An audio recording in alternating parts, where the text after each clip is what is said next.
Due to network problem, the class was stuck over there. Okay, we will continue there. Okay, so these are the phrases that we are going to look in from the poem over there. So unfurl underfoot, it is try to free itself, and fulfill itself means try to progress. Scorching sense of shame means a shameful defeat over there, and heat of emotions means insult outgrow.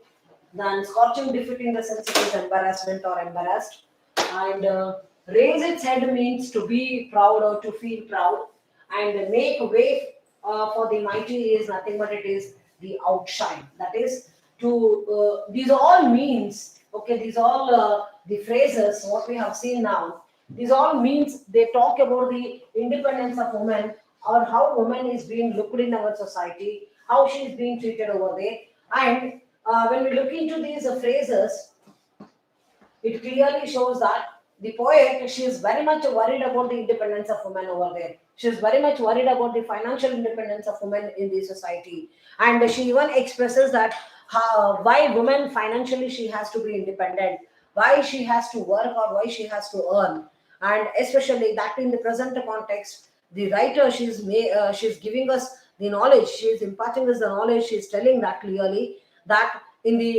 this present context, this both the men and the women when they work, then only they can run the family over there, because it has become the costly age, and moreover everything that we look into it is very costly. The life has become very costly, very expensive over there. Each and everything costs a lot, and to get the basic needs of the life, or to satisfy the basic needs of our life also, in the present context, she is of the opinion that both the men and the women, they have to work together, and when they work together, then only what happens, the society can run smoothly, then only the country can progress, the country can develop in all the fields. So, and this is possible only when women is being given equal rights. When women is being considered equal to men, then only this is possible. And and this is what is the grass is really like me. And here you can see that the figures of speech have been or used over here. So certain figures of speech have been given over here. We will see that.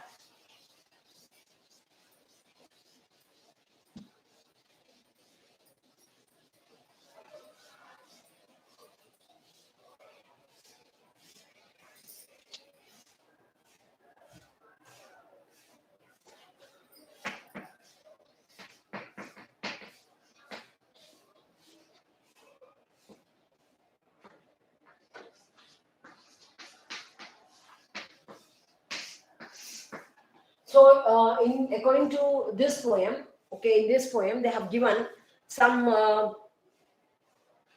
the five important figures of speech they have. It is being mentioned, and those are: first one is a simile, then second one is metaphor, then third one is alliteration,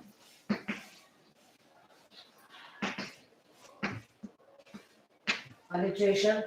Then fourth one is oxymoron. Then fifth one is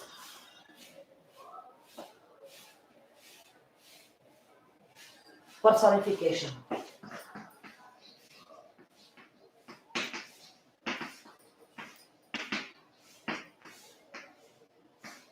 So remember, simile, metaphor, alliteration, oxymoron, and personification. These five figures of speech has been mentioned in the poem, and here she has given the example for the simile, and that is the grass is really like me. So one example of the simile we can see is the grass is really like me.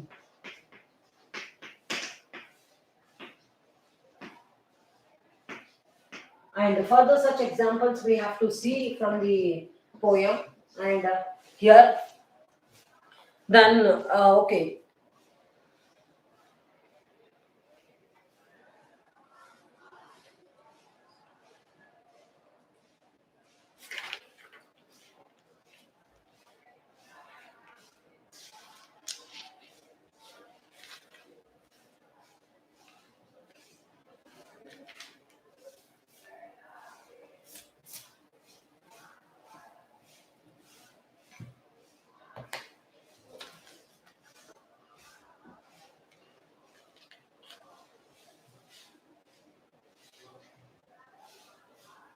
Okay.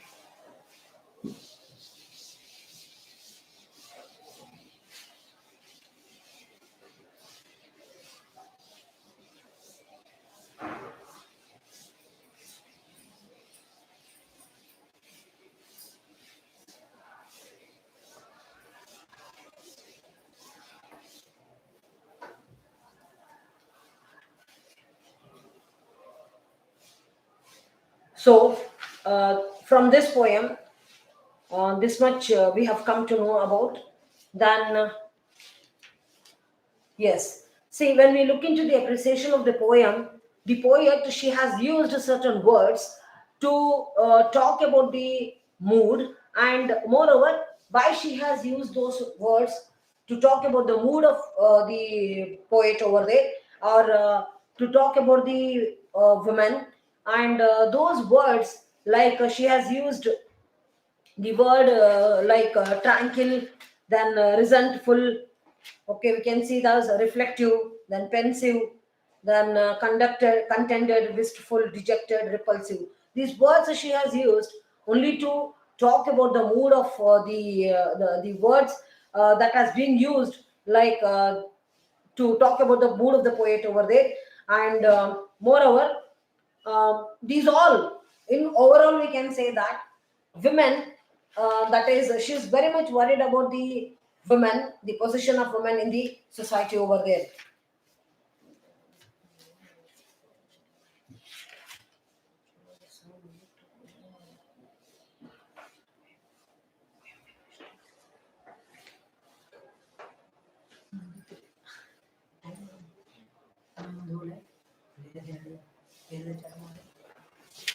Okay. Now, this is about the poem, The Grass is Really Like Me. Now, further, we'll move to one more the chapter, and that is Mauritius. It is R.K. Lakshman. It's written by R.K. Lakshman. And so, here, R.K. Lakshman, you know that he is a very famous Indian writer, and moreover, he is very popular cartoonist also.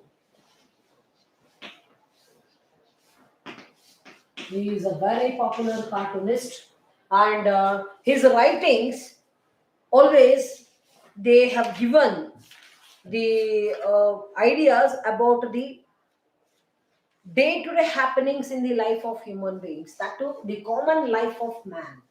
So that is the speciality of writings of R.K. Lakshman. So especially the middle class people, the life of the middle class people and the downtrodden in the society, in the community, how they lead their life, he has written very beautifully in that in his writings. He has expressed very beautifully in his writings. And moreover, when we talk about him, okay, so he was born on October 24th, 1921. So remember, this person was born on October 21, 1921, 24th October 1921. So, and moreover, his father, he worked as a headmaster, and moreover, he was the youngest of the six sons. That is, his father had six sons, and R.K. Lakshman was the smallest or the youngest one. And one more, his brother R.K. Narayan, he too is a well-known novelist. So R.K. Narayan and R.K. Lakshman both are brothers, and R.K. Narayan also has written about the ionical feelings of the human beings, or the same thing as like both R.K. Lakshman and R.K. Narayan, they have given more importance for the common life of the people over there, and that too especially the downtrodden, the poor people, how they lead their life, and above all, he when we talk about R.K. Lakshman, he was when he was at the college, okay, he started drawing cartoons for the newspaper. So that is while studying in his college. During that time, he started uh, making cartoons for the Hindu newspaper. Now, I know today also we have this Hindu paper. So during his college days itself, he has started giving cartoons for his for the newspapers, and When we talk about his other works, the Koravanji in Kannada, and later for the Times of India, he has published this. And he is known for his distinctive illustrations, more notably for Malgudi Days, which is being written by R.K. Narayan. And you all know Malgudi Days, it's been one picturized into as a TV serial over there. And this Malgudi Days, it's been written by R.K. Lakshman and R.K. Narayan, and he has won many awards, especially like Padma Bhushana, Padma Vibhushana, and Raman Magsaysay Award. So the highest award in the literature, that is the Raman Magsaysay Award, is being given to R.K. So Bhushana and Padma Vibhushan. So this Mauritius, it's a travelogue from Idle Hours by R.K. Lakshman, and moreover, it was written in the year 1982. So it's a travelogue, that is his own experiences he has written, he has expressed in this Mauritius lesson. That is, and moreover, he when he was living to Mauritius, so there he has written this. His experiences when he was travel when he went to Mauritius, what all he had experienced there, that he has written it in his writings, like Idle Hours by R.K. Lakshman, and this was published in the year 1982. Now we'll see about this.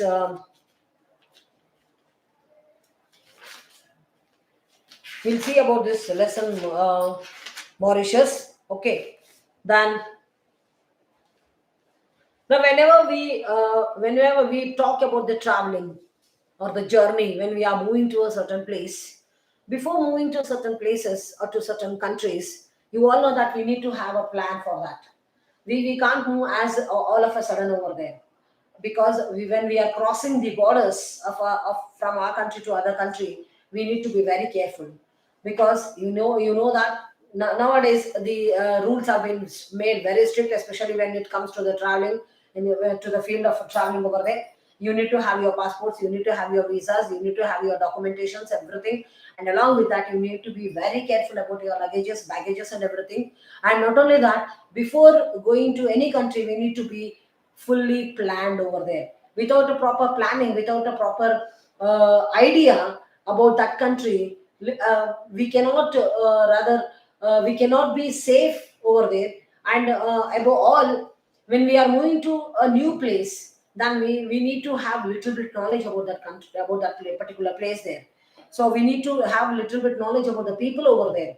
So here in this Mauritius, we'll see how R.K. Lakshman, when he went to Mauritius, when he traveled to Mauritius, what all he had experienced over there. Now, the World Atlas I have with me has many dots and specks, which have really nothing to do with the world or geography. So here, the writer is telling that the World Atlas, which has got it was with full of dots, and moreover, it was really, and above all, the World Atlas, you all know that it is very much useful for us to know about the geography of the places, the location of the places over there. So he is talking about his own atlas, which he wanted to open it and see. Before going to Mauritius, he wanted to see what is the location, where is the location of Mauritius, or how much distance is from India to Mauritius over there. It is an old one, and time, the weather, and generations of cockroaches have put them there. So he is telling that as the cutlass which he was holding, which he was about to open it, it was very old, and not only that, due to since from so many generations it has been used, as it has become very old, it was rather with full of cockroaches, and lot of insects have been put over there, and lot of dots were there, means the atlas which he has opened it, which he had got with him, it was not in a good condition, it was totally bad. And so it was with some difficulty that I was able to locate Mauritius in the vastness of the Indian Ocean. Now, with lot of difficulty, what he did is he opened the atlas and he could find out where Mauritius was located. And moreover, he's telling that it is located in the vastness of Indian Ocean. So one thing we came to know that it is located in the Indian Ocean. So Mauritius is located in the Indian Ocean. And further, he's telling it is a tiny an island situated below the equator on parallel some 4,500 kilometers southwest of Bombay. And further, he is telling that no doubt it is located in Indian Ocean, but he has come to know that from Mumbai, if you travel to Mauritius, then it is 4,500 kilometers. So he is telling from Mumbai, if you travel to Mauritius, then it is 4,500 kilometers. So this much is the distance from Mumbai to Mauritius. And our aircraft, that is his aircraft. Now the writer, he is traveling there. Now he is moving to Mauritius. Our aircraft is bearing us towards it. Through the occasional gloss in the clouds, I glimpse the ocean spreads like a bluish gray steel sheet. There are acres and acres of cloud below me, having all sorts of funny shapes in an odd, abstract way. So when his aircraft went up, you all know that when we travel into the aircraft, we can see a lot of clouds over there, and the clouds you will find in different shapes, in different sizes, and in different colors over there. And so the same experience he too had when he was traveling. When he could see, when he could have a glimpse uh, in the aircraft, then he could see that there was the ocean had spread like a bluish. I mean, from up down when he looked into it, he could see the bluish color of the ocean over there, and not only that, he could see different clouds over there with the funny shapes in an abstract way. And curiously, they resemble figures in the ancient legends of China, Rome, Greece, India, and what have you. So further, he's telling that those shapes and those sizes of the clouds, they look something like the pictures that he has seen in during the Chinese, Roman, and the Greece and the Indian civilizations over there. Means he's comparing the different shapes and sizes of the clouds to the very old, like very ancient figures like. Then I cannot help drawing a comparison, albeit ridiculous and rather far fetched, between my vague observations at 10,000 meters watching the clouds and what I learned of Mauritius later. So he's telling that now, when his aircraft went to some 10,000 meters above the clouds, then this is what he has observed. And moreover, he couldn't make out the comparisons over there. And moreover, he has come to know that this tiny island has an astonishingly similar variety, strange juxtapositions, incongruities, or mixtures of race and languages. So further, he comes to know that Mauritius, it is being located in a very important position in the world map. And not only that, it is a strange island which is being surrounded with a lot of water on all the four sides. And not only that, he surprisingly he comes to know that it has got a lot of odd mixtures of race and the languages. That is, people from different parts of the world have come over there. People from different races and speaking different languages could be found in Mauritius. This is what he could find in Mauritius over there. And who are the people who stayed in Mauritius there? Further, he is telling the Africans and Chinese, Biharis and Dutch, the Persians and the Tamils, Arabs, French, and the English, they all rub shoulders merrily with one another and emerge with a peculiar sense of oneness. So further, he is telling that all these people, they live in Mauritius, and moreover, they all live like they live with oneness. They didn't have any quarrel with each other. So means what it is, there the unity among the people is very much appreciable. A Tamil, for instance, bears a deceptively South Indian face and a name to go with it to boot. Radhakrishna Govindan is indeed from Madras. I speak to him in Tamil. He surprises me by responding in a frightfully mangled English with a heavy French accent. So one day what happened, now when R.K. Lakshman, when he reached the Mauritius, then he could meet a person. He came to know that a lot of people, different people following different speaking different languages lived over there. Then one day he met a person by name Radhakrishna Govindan, and by the name and by his appearance, he could understand that he was from Tamil. He was from India, that too especially from Tamil Nadu. And as he thought that he is from Tamil Nadu, then the writer started speaking to him in a Tamil language. But the thing is, it was very much surprising for the writer to know that Radhakrishna Govindan started speaking English in a French accent.